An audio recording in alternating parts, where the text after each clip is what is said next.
Friday afternoon to you, 4 o'clock time for Sports4CLE. Thanks for joining us. Hope your weekend is off to a good start. Some news that will make most Browns fans happy. The Browns do have a new quarterback. They announced today they signed Joe Flacco to a one-year, $4 million contract that with incentives could be worth as much as $13 million. Longtime Browns beat reporter Tony Grossi, what he's heard about the Flacco signing. The most driving factor in this reunion is Flacco himself. He turned down 2 other offers with a couple teams that I'm still confirming the names, but I know one of them was the Giants. And he kept holding out hope that the Browns would change their minds because he wanted to come back. The big incentives in his contract are tied to the team doing well with wins in playoffs. So to me, he's a lot more selfless than he's been portrayed in other places. And Tony's referring to him saying he didn't want to mentor a young quarterback. It doesn't mean he doesn't want to help a young quarterback. Doesn't mean he's a coach, is what he's basically saying. Former NFL general manager Mike Mayock on who he thinks could be the steal at the quarterback position in this year's draft. Then I go to the guy that I get a twinkle in my eye on a little bit, and that's Jalen Milroe from Alabama. And when I look at it, I go, okay, what does he do well? Well, he's a runner like I'd put him in the same category as Jaden Daniels and Lamar Jackson. How fast is he? As fast as he needs to be. And he's 20 pounds heavier than those 2 guys. Does he have some accuracy and inconsistency? 100%, which is why him going in the 2nd or 3rd round, Andrew, I think is perfect. First-round quarterbacks come with this pressure, and you got to play them right now. I'd love to see him behind like the LA Rams and Matthew Stafford. Are you kidding me? No pressure to play, the opportunity to sit behind an established quarterback and play caller in Sean McVay. I think he's a 2 to 3 year project, but if somebody rubs this piece of coal, I think he could turn into a diamond.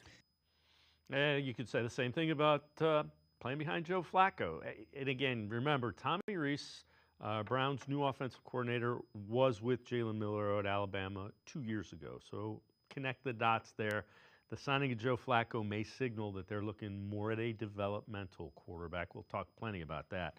Mike Tannenbaum, another former NFL general manager, on if Shedeur Sanders should be a top 10 pick in this year's NFL draft. I think Shedeur Sanders is going to be a good NFL quarterback. I keep comparing him to Kirk Cousins, who's had a really good career. And I think part of managing the draft process, guys, is be opportunistic. This guy is tough. He's been sacked 94 times over 2 years. He's only missed 1 game, led the nation in accuracy. I know a lot of the balls were short, but when you're tough, smart, and accurate, you can win a lot of games with a player like that. Nick, what are your thoughts?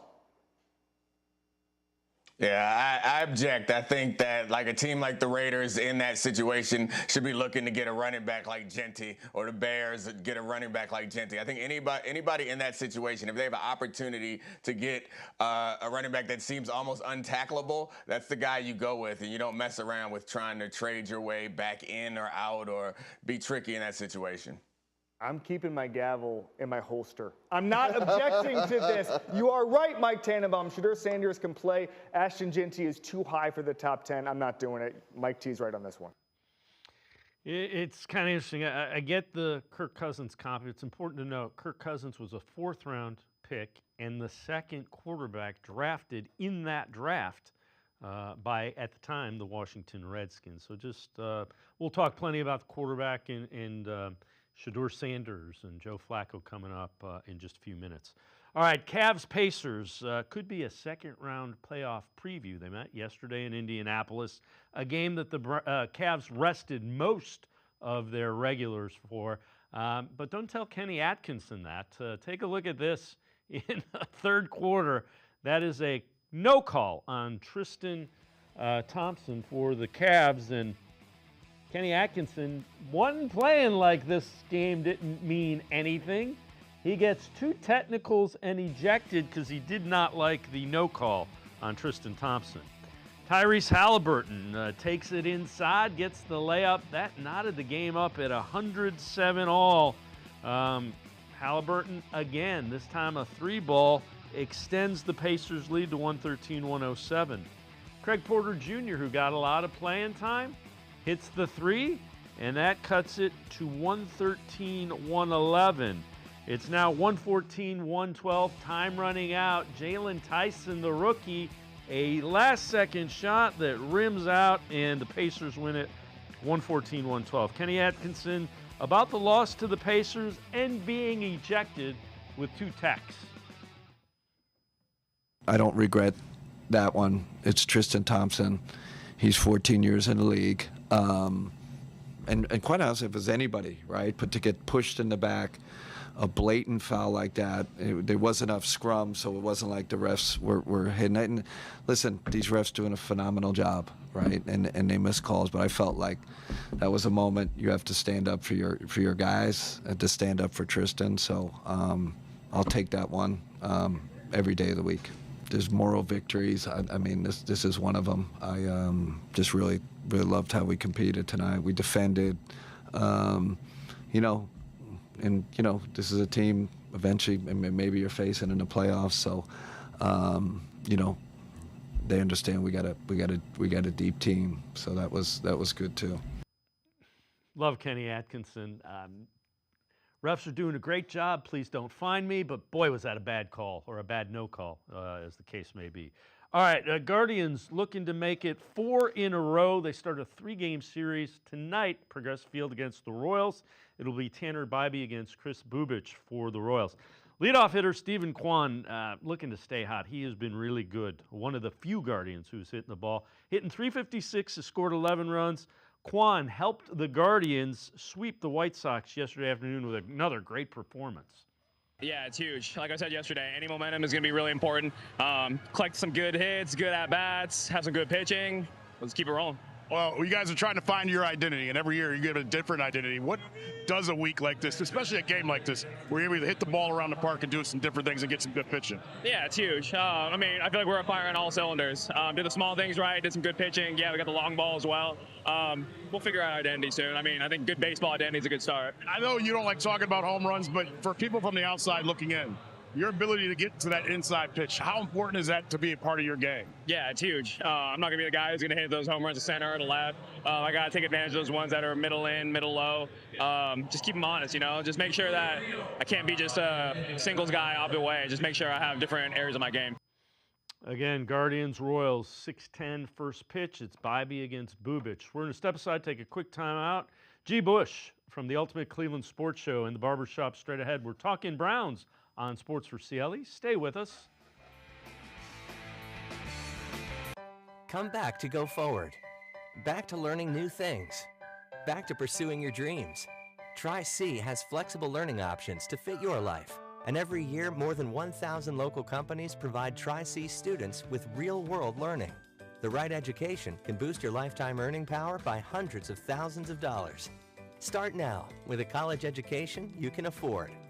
Tri-C, where futures begin.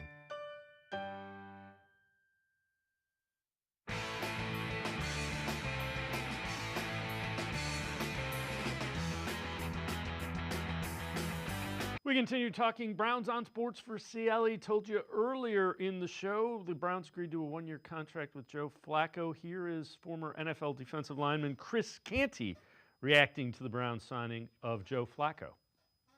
Well, first things first, it does take a little bit of the urgency away from them having to take a quarterback with the 2nd overall pick. I think they can truly go best available.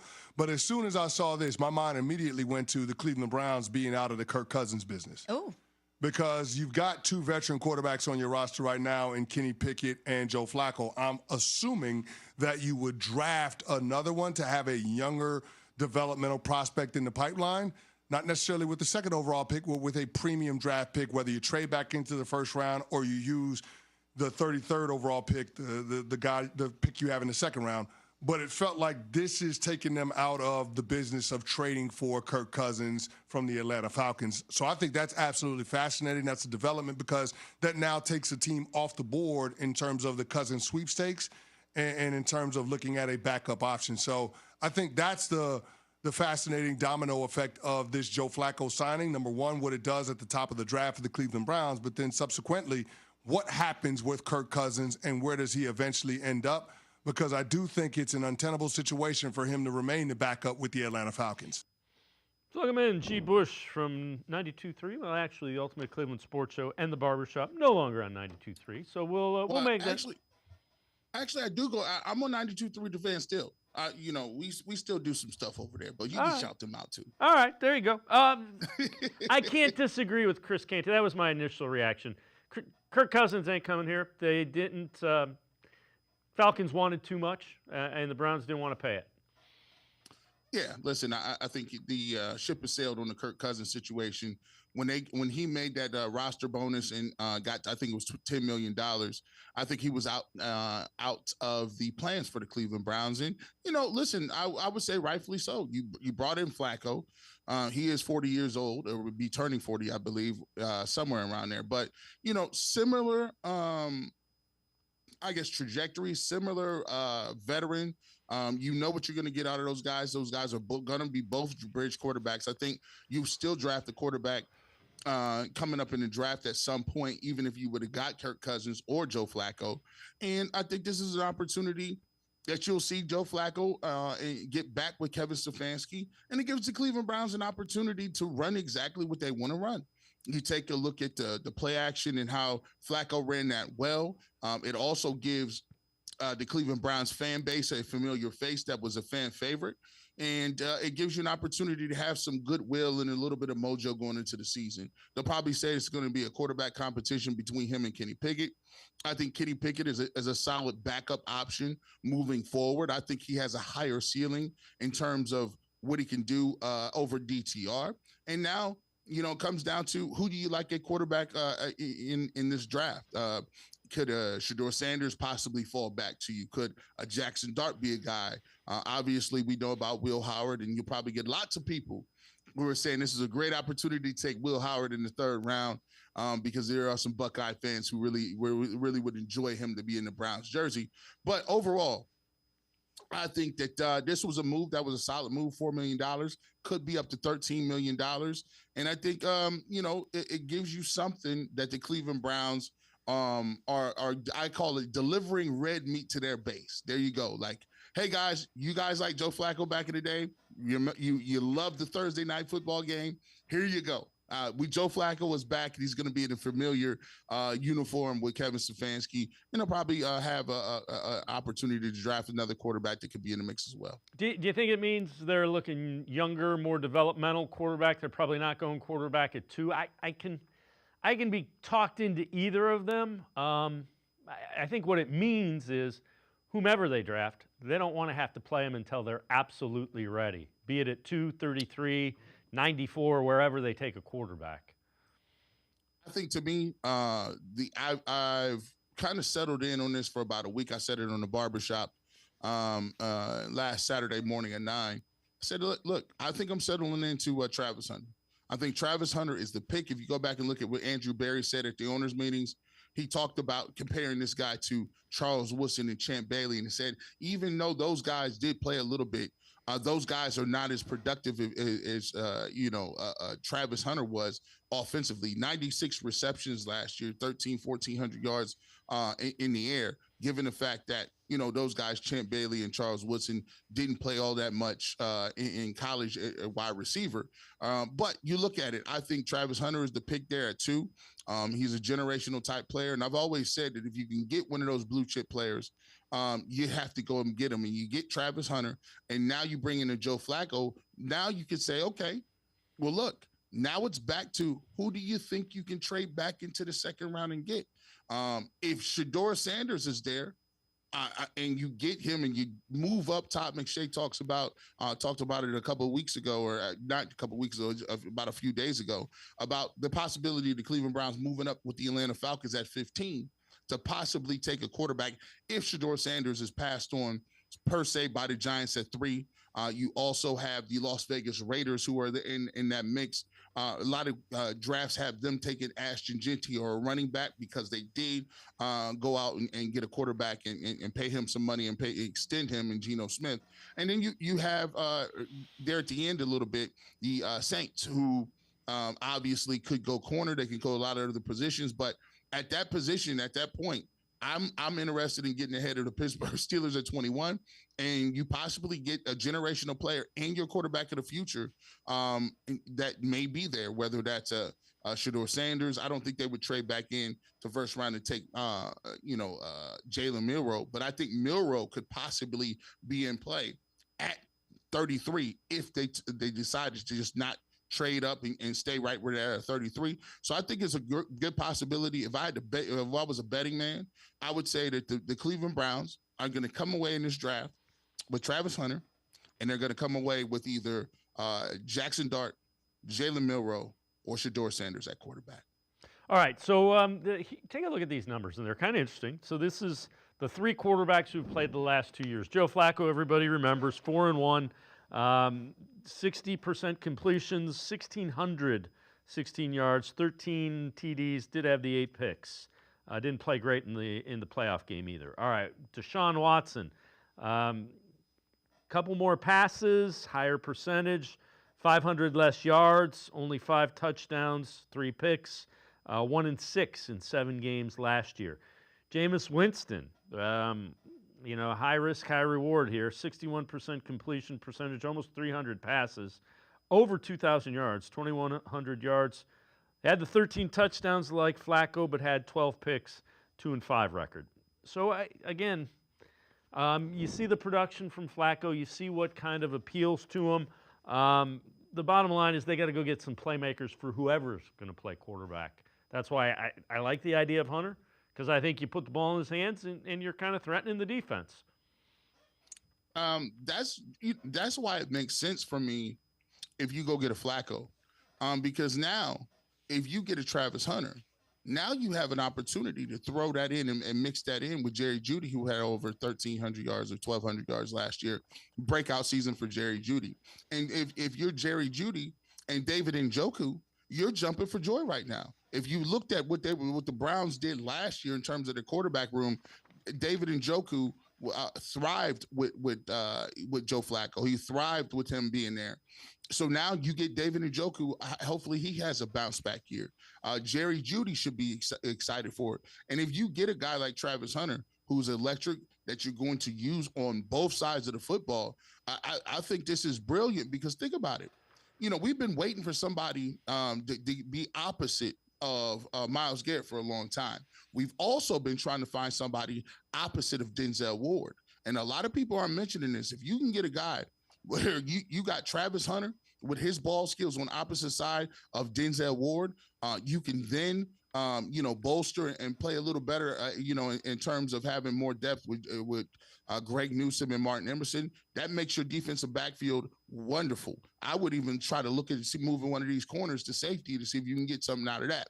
To me, you give me a guy with Jerry Jeudy and Travis Hunter, you got one of the better wide receiver cores that we've seen from the Browns in a while, especially given the fact that you think that Joe Flacco is going to push the ball downfield. And Travis Hunter, a guy that may need to adjust a little bit in terms of getting off the line of scrimmage, because he is about 180 pounds or so. He's lightning quick. He's able to his off, getting off the line of scrimmage package is beautiful. He kind of showed that in his pro day. But there are going to be guys up there that are going to willingly be physical with him and try to jam him at the line of scrimmage. And guess what? Now you got a play where you now have your quarterback turning his back to the defense. Play action is now back into the playbook. And on top of that, Cam Scatterboo, he's in town today. I want one of these running backs. You got to have another running back. If you can get me one of those guys and another tight end in the 3rd round, now we're cooking. You possibly bring Nick Chubb back, and now the Cleveland Browns offense looks like it got a pulse. All right, so Darryl Colbert Jr. is Shedeur Sanders' longtime quarterback coach. He was asked yesterday evening on the Rich Eisen show who his comp is for Shedeur Sanders. Who is the comp in your mind, and how does he end up playing stylistically in the NFL? Joe Burrow. I think Joe Burrow is a great fit. I had one of the guys from Colorado actually brought that up last year when I was trying to kind of figure out who fit who Shedeur was. And I think that was a great fit, just the way Joe Burrow is always confident, always calm. Like Shador is always this. He's one of the guys who's literally always that. He never gets too high, never gets too low. Joe does a great job of being accurate and understanding the system. And then what I think the comparison really works is, what was that? The year that Joe and them went to the Super Bowl. He was sacked a lot. I think he was the most sacked quarterback in the NFL and was still productive. That's who Shador was, last year, being sacked over 50-something times and still being productive, still at the top of all the quarterback statistics, and different things like that. So, how accurate Joe is, same thing with Shador. Very sneaky athletic, same thing with Shador. So I think that's a great fit for him. It's an interesting comp. I understand some of it. I don't know that I see it completely, but I certainly understand what the quarterback coach for Shador Sanders is saying.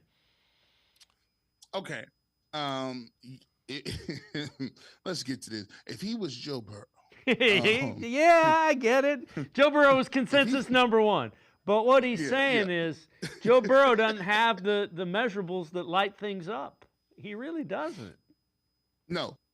Joe Burrow is one of those dudes who, I think on the leadership style, on his accuracy, on his mentality, his approach to the game, I think he's correct. I think what he's getting at is Joe Burrow. No one's going to say Joe Burrow has the strongest arm in the game, but it's a good arm, right? No one's going to say that Joe Burrow is Lamar Jackson and is the most athletic guy in the game. No, he's a decent athlete and he learns to avoid sacks and stuff like that. So I get what he's saying, and I think the most important part of a quarterback is two or three things, right? You have to have accuracy, and Shador is very accurate. You take a look at his completion percentage.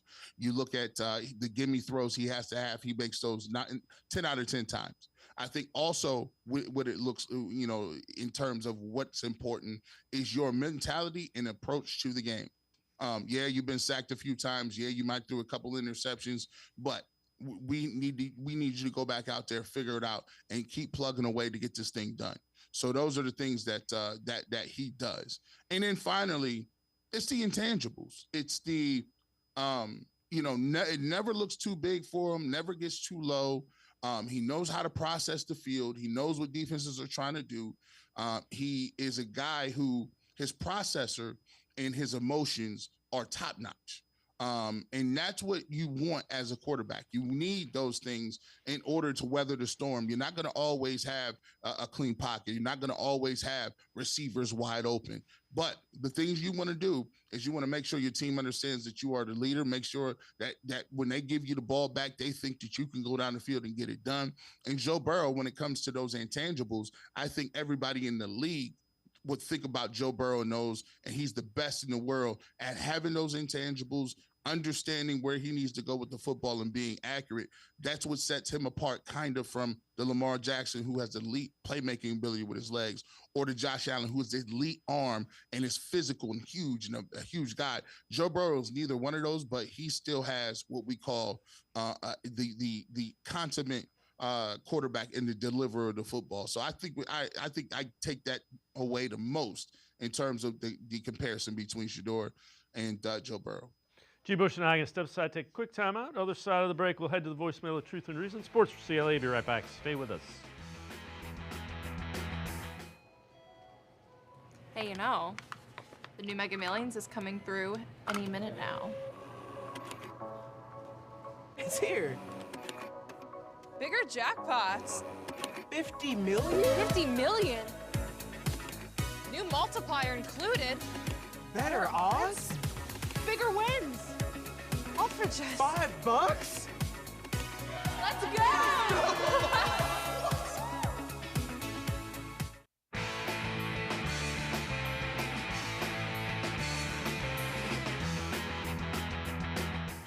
We continue talking Browns with G. Bush from the Ultimate Cleveland Sports Show and the Barbershop. Let's head to the voicemail of Truth and Reason. Hey, Dave, great show. Reason I'm so hooked on Abdul Carter is because what if JOK can't return? This guy can play linebacker, rush the pass or whatever. After you get Abdul Carter, spend the rest of the draft on offense. And with Travis Hunter, you got a two-way guy there, but if he goes down, then that's two positions you got to fill. And number three, let the ship sail on Watson and Wills. as a football player, Jedrick Will can't even finish a play, and Watson can't even hit the side of a barn no more, Dave. But anyways, God bless you. You and the family be safe as always, brother, and I love you, and I'll be in touch. As always, appreciate all of the voicemails. G. Bush, you know, the thing with Hunter that concerns me, and I like him, and I think I want them, I think I've come around to wanting them to draft him. Playing him on both sides of the ball, I don't know that I want my really good playmaking wide receiver to come up and try to tackle Derrick Henry 5-6 times in a game. That's the only thing that concerns me about that. And I get what you're saying about Abdul Carter. This team needs a lot of playmakers. We got like 1.5 right now. Yeah. You see, I'll go. We'll start with the Abdul Carter first. Right? I think you know, when you start to talk about, I guess, the mentality of the Browns, it seems to be a thing where, you know, the Cleveland Browns in the fan base is kind of stuck in a time warp. I think when the Browns left, I think our emotions and our football acumen stayed about 1996 or 1997. And it seems like the rest of the league kind of, you know, evolved and took place. But yet and still, when you're the Cleveland Browns, one of the things that we always consistently hear is, hey, build it up front, build it with the offensive line, build it with the defensive line. Let's get a pass rusher. Let's do listen, that sounds great. That sounds awesome. But that's not the way football games are won.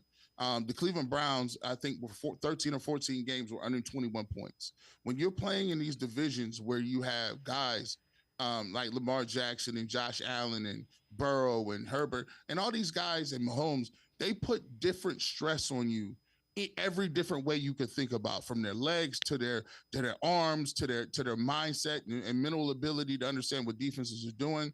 You can't win games where guys are going to run the ball 40 times a game and you can have a solid defense and you can hang your hat on that. That's not the way the game is played. If Abdul Carter was in a draft where the Cleveland Browns had a franchise quarterback and already set up offensively, it'd be a no-brainer. I'd run to the podium and give him the card and say, Abdul Carter and Myles Garrett, try to stop that. But when you are void of any receivers, when you're void of no running backs, when you're void of any talent at quarterback in order to get you the ball downfield, you're going to struggle to win football games. And I just always tell people, if you're stuck in this place where you say, hey, let's just draft linemen. Joe Thomas was the best lineman, one of the best linemen we've ever seen in the history of football. He never went to any playoff games because we couldn't figure the quarterback out. Myles Garrett just wanted to trade a couple of days ago. And he was a defensive player of the year. It is a perennial defensive player of the year candidate. But we won 3 games last year because you didn't have a quarterback or anybody to get the ball downfield. So I get that building in the trenches is something that has been built into the mentality of fans and media members, but that does not win you football. And here's my thing about Travis Hunter. Travis Hunter, he's played this way his whole life. I can't be fearful that he's going to get hurt. I can't be fearful in the way that he goes about it because, hey, Denzel Ward is kind of small too. I think he might be smaller than Travis Hunter. He is injured a lot. But you still take Denzel Ward while he's out there because he's a great cover corner. I wouldn't like Travis Hunter to be tackling Derrick Henry, but I would love Travis Hunter to take away either T. Higgins or Jamar Chase. And that is what I'm looking for him to do. Hey, you tell him, hey, you're going to have to make some business decisions, Travis. You can't tackle everybody, and we need you out here for 70 plays. Be smart about it. And if you can get a guy who can be smart about it and figure it out and take some business decision, Coach Prime, who he likes to call his stepdad, he'll tell him about them business decisions. He Coach Prime, he made him. Son, he made him. You can't do all that. Go ahead, tag off, let the safeties come up and make that play. All right, let's look at it this way. So the Browns have, I think it's 5 in the top 104. 5 picks, top 104. What positions do they need to upgrade in the first 5 picks, their first 5 picks of this draft, in order to be competitive? This is very easy. It's just what order they're going to take them, right? Depending on what's on the board. First and foremost, you got to get a receiver. And I think Travis Hunter does that and he gives you a little bit of flexibility at cornerback because you got to think about it. Martin Emerson is in a what year? Contract year. Yep. Greg Newsome is in what? A contract year. So you got two corners that are your starters. If you go nickel, you get him at wide receiver, and you get somebody to help you on that side of the football. Second, you got the quarterback position. You're going to be up for there may be all of the quarterbacks that you had on the board. If they fall a little bit, you need some magic to happen to get Shedeur Sanders, but Jackson Dart is available. Jalen Milroe may be available. I know for a fact Will Howard to be available if you wanted them. All those guys down the line. Shuck is a guy that is rising up boards. He'll be available. So you need a quarterback. So that's two and a half positions they need. The next thing you need to do, you got to figure out the running back situation. I do not think Jerome Ford is the answer. This is one of the deepest running back classes that we've seen in a long time. I need to get one of these running backs, whether that's in the second or third round is up to be debated, depending on where they get the quarterback, but you're going to need that as well. And then I got another position, tight end. Kevin Stefanski has David Njoku. If you want to run those 12 personnels, if you want to run 13 personnels, if you want tight ends, multiple tight end packages, you're going to have to go up there. Listen, Mason Taylor is a guy. Your boy Fannin is a guy who is out of Canton McKinley. Shout out to the Bulldogs, Bowling Green alum. He's a guy in that third round area where you could get a tight end that you can run multiple things with, get some pass catching ability and things like that. And then finally, I think one of the last positions that you're going to take a look at is I want to bolster up front a little bit. I want to get somebody in the defensive line room or either that or a linebacker. I think JOK is a guy who we've said it here on this show a lot of times. I think it's a long uphill battle for him to come back. I think the Browns could use somebody besides Devin Bush, who they re-signed. I think they got Bookie Watson, who's a guy out of Mississippi State that they're like, but give me another linebacker somewhere that might fall. Where's them Georgia linebackers that I like a couple of those guys. So those are the positions that I'm looking for when it comes to this 2025 draft. Agree with you wholeheartedly. You got four guys on the offense that will bolster that and score some points. We are in agreement. G. Bush, always great stuff, man. Appreciate the time and the insight. Thanks very much. Appreciate it. G. Bush, make sure you check him out. Ultimate Cleveland Sports Show, 11 to 1, Monday through Friday. You can catch him on the Barbershop as well. We're going to step aside, take a quick time out. Brad Ward from the Orange and Brown Report and the All Eyes on Cleveland podcast straight ahead. Stay with us. The Ohio Lottery Partners in Education program is dedicated to recognizing exceptional students, teachers, and schools throughout Ohio. Scan the QR code on screen to nominate students and teachers as Academic All-Stars and Teachers of the Month. They must be currently enrolled or teach in grades K through 12. Is your K through 12 school developing students' literacy skills to achieve success in reading? If so, you can nominate your school for the School of the Year. Students can win $100, teachers can win $500, and schools can win $2,500. Scan the QR code, fill out the forms, and nominate deserving students, teachers, and schools today. The Ohio Lottery Partners in Education program takes pride in honoring exceptional students, teachers, and schools across Ohio. Submit your nomination today. It's fun, fast, and free.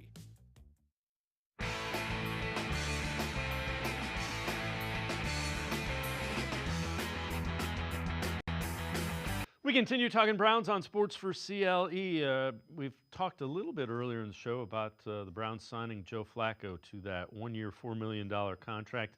One guy that's probably as happy as anybody in Cleveland right now is tight end David Njoku. These are the 5 games that he played with Joe Flacco, and they're pretty good. Now, the first start, 2 receptions, 17 yards. Then against the Jaguars, 6 for 91 yards and 2 touchdowns. Against the Bears, 10 for 104 and a touchdown. Texans, 6 for 44 and a touchdown. That Jets game where they clinched the playoffs, 6 receptions for 134 yards. Let's welcome in Brad Ward from the Orange and Brown Report, All Eyes on Cleveland podcast. And Brad, that was one of the first things that came to mind.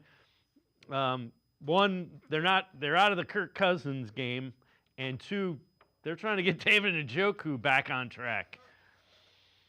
Yeah, he had a connection with him like he's had with nobody else. So, and he opened up a ton in the offense with Joe Flacco. You know, I also would think along the lines of Flacco, keep an eye on, just my mind went straight here as well. Elijah Moore, Yep. a guy that he had a connection with all the way back to New York. They're kind of buddies. I think Elijah was at the Cavs game yesterday, weirdly enough. So all of that, if you want to kind of, that kind of raises some suspicion, some smoke there too. But that would make sense for a guy to bring back because he had a connection with him as well and played some of his best games with Flacco. Was on pace to have a monster game in that Jets game before he got hurt. All right. I know you've addressed this on the All Eyes on Cleveland podcast. This regime, Andrew Berry, Kevin Stefanski, how long do you think the leash is on it? Well, let's see, Dave. For a lot of the offseason, I was talking like, hey, they got to win this year, right? Like, they've got to win this year. And there's a ton of pressure on them to win 7-8 games and play meaningful football in December, right? I guess that was kind of like my line of delineation there. And, then I heard Jimmy talk, and I kind of looked back at the offseason, and it feels like they have a bigger window than that. And I think Jimmy said he will not unduly hold them responsible for the lack of a franchise quarterback being on the market, and he was willing to, they would find him in the next year or two, which was alarming to me. Sense of urgency wise. Now, you can't force it. Like he said, if he's not there, he's not there. I think he is there, but he's going 1 overall in this class. But, and next year's class is projected to be better. The dangerous game with that is, if we went off of what was projected to be this year, Carson Beck would have been there as the number 1 overall pick, and he's going back to school at, Miami. So you don't know what's going to happen during the college football season. I think that they've been given assurances, it feels like to me, which then brings you around to ask the question of, what are they trying to accomplish this year, which really gets you in the woods a little bit, Yeah, I mean, what do you think? That's kind of where I was going. And I tend to agree with you. They haven't acted like they're trying to win at all costs. They haven't panicked, I guess. And there's a sense of when you have to win to keep your job, oftentimes you sense some panic. I don't sense panic. No, far from it, actually. Yeah, almost the opposite of panic. And so it bothered me at times. It bothered me that, we sat through most of the offseason day with Kenny Pickett as the only quarterback on this roster, which was, oh yeah, I was uneasy the whole time until today. I feel a little bit better with Flacco. Not that he's the answer by any stretch of the imagination, but I feel like he can win you some games. He's competent. He's a competent NFL quarterback. Yeah. Yeah, exactly. And there's proof of concept there, too, as well, with him and Stefanski. So, not that he's, going to take him to the Super Bowl or anything, but it feels like, yes, they've added a competent starter, for sure. And that's kind of where I was at for a long time. Like, every quarterback that was a competent starter went and signed elsewhere, and they were just kind of sitting there with Kenny. And I was like, where's the sense of urgency here? But I get it. Hey, they were going to play the Kirk Cousins game. I don't think they expected that Atlanta to do what they have done, eating the money that they may never have to pay, but it's still a risk, and because of the offset language in that contract. But it's just a weird thing the way that Atlanta is playing this out with Cousins. And I don't think anybody expected them to pay that bonus and keep him on the roster. I think everybody thought they were just going to release him. So I think that kind of threw him for a loop a little bit and messed up some of their plans. But so I do think they're going to try to win this year. but once again, it doesn't feel like they're forcing it, right? You know, but at the same time, I kind of wish they would a little bit. Not, I don't want them to listen. It's so hard. Like, we want Jimmy to stay out of the way so they can make the right decisions, right? But there is a time and a place too to apply a little pressure. Like, we can't go through 3-14 again. Like, I don't care how much you say they're not gonna, that they have a long leash. Living through 3-14 again is not. They won't survive it. No, I promise you. No, I would agree. And let me ask you this: as we're talking, is there any chance at all that they view Kenny Pickett as a guy that's a developmental guy, that they think they can tweak this and do this, and all of a sudden we've got a guy that can be a, you know, middle of the road to slightly above average quarter? I'm not seeing it, but have they? Is that a guy that they think they can develop? Clearly, I think they do think that, or else they wouldn't have given up a 5th-round pick. You know, DTR, that is what it is at this point, and that kind of has run its course. But DTR and a 5th-round pick, I was kind of like, oh, wow. But he is on a super cheap deal. He was taken in the 1st round. Now, I think that was a reach of a pick to get him in the 1st round, so it's a little bit fraudulent of a tag to put on him as a 1st-round quarterback. People that know me know I'm no fan of Kenny Pickett's. And him coming here was almost, you know, almost karma reversed on us here a little bit for making fun of him for so long. But here he is in Cleveland. You know, Kevin Stefanski and Andrew Berry will forget more football than I ever know, Dave. And they obviously think that they see something in him, or else he wouldn't be here. Well, he's a reclamation project. I'm with you. I just don't see it. I made probably as much fun of him as you did, so we're sitting here together.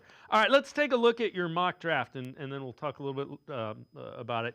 You have some trades. So you have the Browns trading picks 33 and 254 to get into the bottom of the 1st round with the Eagles at 32. Then you have the Browns trading 179, 200, and a 7th-round pick in 27 to get 139 from the Vikings, and then 139 and 192 to get 144 and 171 from the Patriots. So after we do all the maneuvering and trading, you end up with Travis Hunter at number 2, Hampton at 32. You go D-tackle with Norman Lott, then safety, which nobody would argue. Then you get a William & Mary offensive tackle, and then another wide receiver, an edge rusher, and a tight end. I like playmakers. You know, Hunter is a guy. Yes. Put the hand in his ball. Put the ball in his hands. Defense is going, how do we stop him? Same thing with Hampton. You know, I wouldn't be opposed to a tight end a little bit earlier. The thing that isn't there as a quarterback, which is kind of interesting. Yeah, so I started my mock draft. This is 10.0, actually, so for the Browns. And I've tried an array of different angles at, you know, kind of just the exercise of it, right? And in this one, it's kind of been bugging me. Like, we keep seeing them mock to take a quarterback at 33, and there's a lot of talk of them trading back into the 1st round to get a quarterback, right, at 32. Well, if you're not going to force it at 2, which I don't think you should, right, then don't. I don't feel the need to force it at 33 either, Dave. Especially, I mean, that's a 1st-round pick, basically. Yep. That should be a 2-contract starter. Yep. And if you're not, like, it doesn't feel like they're worried about getting the guy this year. And it does feel like they're very much focused on, like, the next 2 seasons, especially next year, what's going to be available as far as quarterbacks that come out in the draft. Why take a project at 33 when you can get a 2-contract starting caliber position player there? That seems like a waste to me if you're going to turn around and trade up to get the guy you really love next year. So I went no quarterback in this draft. There's a couple guys I like, that I think are worth maybe a swing later in the draft. I like Jalen Milroe, but he is. Let's make no bones about it. He is an absolute project. Oh, I agree. Great kid. Ceiling is out of this world, but he is not going to be on the field helping you this year. Right. The other thing is if you're playing a Joe Flacco or a Kenny Pickett, you better get some wide receivers and some running backs that can help elevate them, because right now it's Jerry Jeudy, David Njoku, and a lot of question marks on offense. And it really is. And can David Njoku stay on the field? 100%. Yeah. So with the trades there, I think it's always made sense for them to, if they like a guy, if it's Hampton, a running back in this situation, who that fifth year is a big deal for a running back, who sometimes are just one contract guys these days, right? Yep. If it's a quarterback, if they decide to do that, what I didn't do in this draft. 32, the relationship with Philly, one pick ahead of you, just to trade up one pick, flip them a seventh, and get up there and add that fifth year to the contract just seems to make a ton of sense. And I don't think that I think Philly would take the asset, right? And probably do that. That's a pivot kind of point to watch. If they're going to trade back into the first round, I think, and really we've seen some mocks recently from national guys of them coming all the way up to try to get Shador. I think you got to get in front of Pittsburgh to do that. At 21, if he starts to fall, right? Like if he gets past 9 in the Saints, I think there's a little bit of a fall potential there.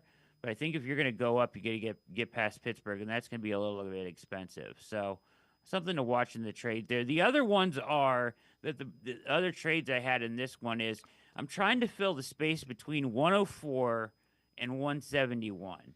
Yep. It's like the entire fifth round they go without a pick. And in this draft, that's kind of the sweet spot for value, Dave. That's kind of where your tweener guys that size, height, whatever, but can do what you want them to do, that you really love, some sleepers that you really want to get to. That's kind of where I see them getting gobbled up in that area. Those really late picks, not as valuable to me.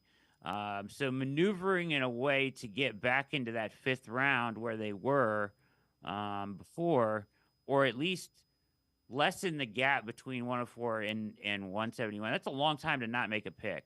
So, Brad Ward, as always, great stuff. Appreciate the time and the insight. Thanks very much, Brad.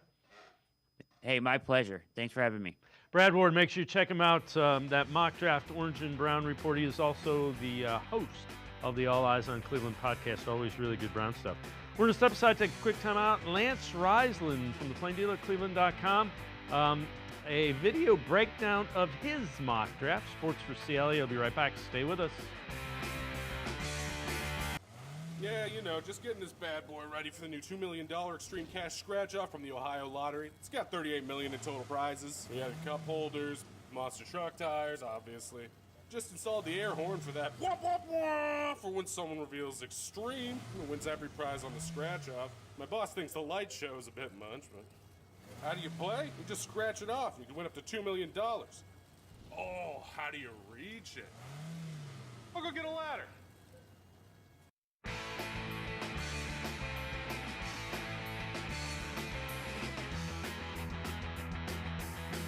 We continue talking Browns on Sports4CLE. NFL draft closing in on us. Let's welcome in Lance Reisland from the Plain Dealer, cleveland.com. So, Lance, film breakdown, video analysis of a mock draft. We've talked for months. Browns need some playmakers, and it's kind of what you addressed. So take it away, number 2 overall. Who do you have Andrew Berry taking? Well, I got the Browns taking Shador Sanders at number 2, and here's why. I think anticipation and accuracy carry over very well. You're going to see the linebacker drop here. As the linebacker drops, he knows that's his read. As that guy squats on the little settle route, he's going to hit the dig behind him. This is a very common high-low that you're going to see in the NFL. His footwork is always very good. He was a one-man show. Obviously, some good receivers, 3 or 4 end up. Now you're going to see this. I really like this. He gets heavy pressure, as he always did, And as he gets out here, he's going to reset his feet, and I really like that's hard to do. People are bearing in on you, and he throws an absolute C to the receiver. So the things I like about him are his anticipation, like I said, and his accuracy. But I think, he's been a guy who's been around. Money's not an issue. All those things tie into being an NFL guy. Some of the off-field stuff, I just don't see it with him. People have had issues about what he does off the field, and you and I have talked. He's a kid. He likes to play video games. He likes to do TikTok. Well, that's what kids do nowadays. And as long as he's staying out of trouble and it doesn't affect his work, I think he's going to be an outstanding pro. I will preface it with this. I think Cam Ward may have a higher ceiling, but I also think Cam Ward has a much lower floor. So, Shedeur Sanders might not ever be a guy you win because of, but he can be a guy you win with as long as he protects the football. Yeah, the other thing that is kind of we chuckle about is, he comes off arrogant, and that's almost a prerequisite for playing quarterback in the NFL. You better have confidence, and you better be able to show that confidence to the 10 guys that are looking back at you in the huddle. Well, there's no question about it. In that position, as you can see, the Browns Browns did not have a 3-14 roster last year, but they just had trouble at that quarterback position. You have to, not only do you have to throw the ball well, but you have to lead well. You have to be the first one in the building. Everything you hear about him is that he's a football guy. He loves to watch film. He gets in early. He leaves late.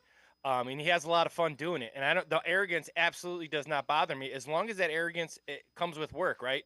And I used to tell all the guys, if your effort doesn't match what your goals are, then you're just talking. And if he's going to be a guy who puts the work in, I'm not just taking him because he's a fit. I think Shedeur Sanders is going to be an outstanding pro and a guy who can handle the pressure of being a Cleveland quarterback.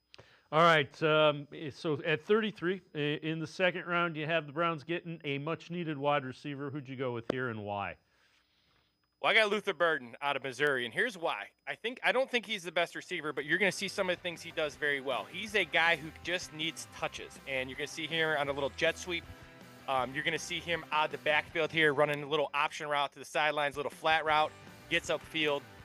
So as you can see, he's been in two different spots. He can motion, he can move. He's a true slot receiver, but what he is, you're going to see him here. Just once again, nothing complex here. Just running a little out route here, catching the ball and making people miss. And Luther Burden, I like Emeka Mbuka. I like the Tet kid out of Arizona. I like a lot of these guys. But what the Browns need, they need a space guy. And I've talked about it for a couple years now. A guy that you don't have to block very well for, a guy who just needs the ball in his hands. And you can do it a bunch of different ways. He's over 200 pounds, so he can do some of those things, those Debo-type things. Be a receiver first, be a slot receiver, but be a touch guy. How do you get touches for a guy in space so you don't have to be perfect every single time you have the football to score points? They need a guy like Luther Burden. He's my number one space guy in the draft. I think he'd be a perfect fit at 33. Yeah, a guy that the defense does not want his ball in the hands because it threatens the defense. All right, third round, another offensive guy and a Northeast Ohio product. So who do you have the Browns going for third round, which would be 67, pick 67? Well, I got Harold Fannin, kid out of BG, and here's why. Again, the Browns, you're going to see him here. This is against big games against big schools, right? So this is him running a corner route against Texas A&M, and you're going to see what he does the best. He catches the ball and he runs. Former receiver Kent McKinley, he had 117 receptions last year for over 1,500 yards. He's a guy who is electric with the ball in space. You're going to see him. He runs really good seam routes. He's very quarterback friendly in terms of knowing where he's going to be. He understands zone. He understands man coverage. But what I really like about Harold Fannin is his ability to create matchup problems. Now, with what Kevin Stefanski likes to do on offense, it would really help Fannin if he can play a little bit of fullback too, so they can get in multiple tight end sets and give you a bunch of different looks. But if you think about what he's going to give the Browns, think about 12 personnel, him and Njoku. You can put those two on the field. If they bring in the defense goes regular personnel, you throw the ball. If they bring in nickel, you run the ball. So he gives you the option because he's so good in space and has receiver skills. He's a guy who fits perfect. Not only is he an elite tight end, but he fits in perfect with Stefanski's scheme.